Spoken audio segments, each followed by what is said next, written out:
এক প্রফেসর 13 থেকে 20 বছরের বাচ্চাদের ওপর রিসার্চ করছিল, যেখানে সে এই বয়সী বাচ্চাদেরকে এক এক করে অনেক কাজের কথা বলে।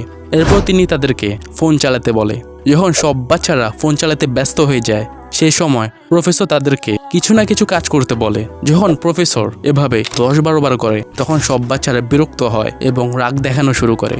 তখন প্রফেসর সবাইকে বলে, যার যার রাগ আসতেছে তারা দেওয়ালে হাতুড়ি দিয়ে আঘাত করো অথবা আমাদের কথা শুনো। ওই দিন দেওয়ালের মধ্যে সব বাচ্চারা আঘাত করতে শুরু করে, কারণ সেই সময় সবার মনের মধ্যে রাগ ছিল। এভাবে প্রফেসর দ্বিতীয় দিন একই কাজ করে। প্রথমে কাজ করতে বলে, এরপর ফোন চালাতে বলে, এরপর ফোন চালানোর মাঝখানে কাজ করতে বলে। কিন্তু আজকে একটাও বাচ্চা বিরক্ত হয়নি এবং রাগও দেখায়নি। তখন প্রফেসর তাদেরকে বলে, তোমাদের আজকে কেন রাগ উঠেনি? তখন সব বাচ্চার উত্তর দেয়, স্যার, হাতুড়ি দিয়ে দেওয়ালে আঘাত করা বেশি কঠিন, কিন্তু রাগ কন্ট্রোল করা তার চেয়ে সহজ। এভাবে যে কোনো কেউই রাগ কন্ট্রোল করতে পারবে, কিন্তু তারা চেষ্টা করে না। এবং আমাদের ইসলাম ধর্মে রাগ কন্ট্রোল করার স্পেশাল ট্রিক্স হলো ঠান্ডা পানি দিয়ে ওযু করো।